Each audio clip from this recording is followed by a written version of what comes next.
আসসালামু আলাইকুম, কেমন আছেন সবাই? ডায়েরি অফ রোজ থেকে আমি রোজা আরেকটা নতুন ভিডিও নিয়ে চলে এলাম।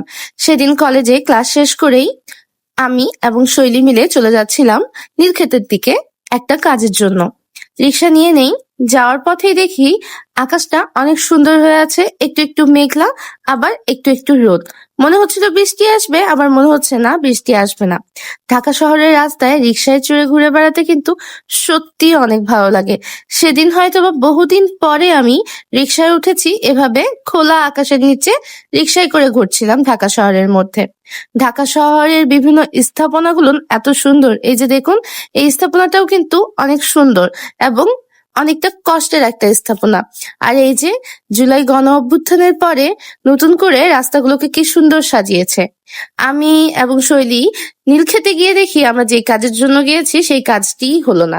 পরে রিক্সায় করে চলে যাই টিএসসি তে। টিএসসি যাব, ছোট ফুচকা খাবো না, ভেলপুরি খাবো না তা কি হয়, কিন্তু মনটা খারাপ হয়ে গিয়েছিল।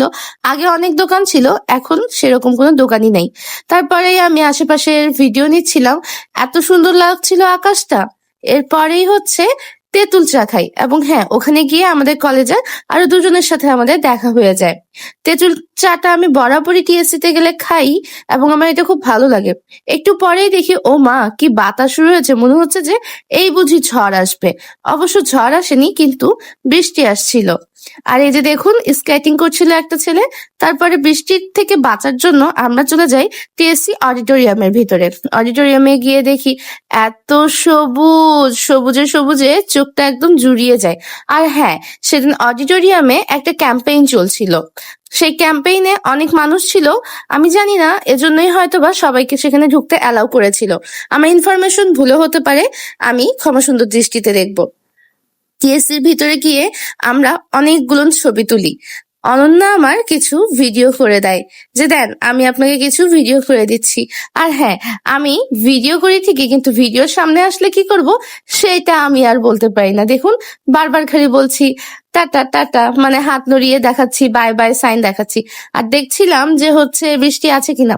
পরে দেখছি যে বৃষ্টি তো পড়ে না, এখানে সমস্যা নাই, আমরা ছবি তুলতে পারবো। এই কথা বলে আমি ব্যাগগুলো রাখার জন্য ওপাশে চলে যাই, এবং অনন্যা হচ্ছে আশেপাশে সবকিছু ভিডিও করছিল। এত সুন্দর সবুজ, ছবি তোলার জন্য মন একদম আঁকুপাকু করছিল। তারপরে সেখানে অনেকগুলো ছবি তুলি, সেই ছবিগুলো আপনাদের সাথে অবশ্যই শেয়ার করব। অনেক দেরি হয়ে যাওয়াতে আমরা সেখান থেকে বের হয়ে যাই এবং বাসার পথে রওনা হই, এবং তখন কিন্তু বৃষ্টি থেমে গিয়েছিল। আর যাওয়ার পথে এত সুন্দর বাতাস ছিল, আপনারা আকাশটা দেখেই বুঝতে পারছেন যে সেদিন দিনটা কেমন ছিল, কতটা রৌদ্র ঝলমলে এবং বৃষ্টি মুখর ছিল। এভাবেই বাসায় চলে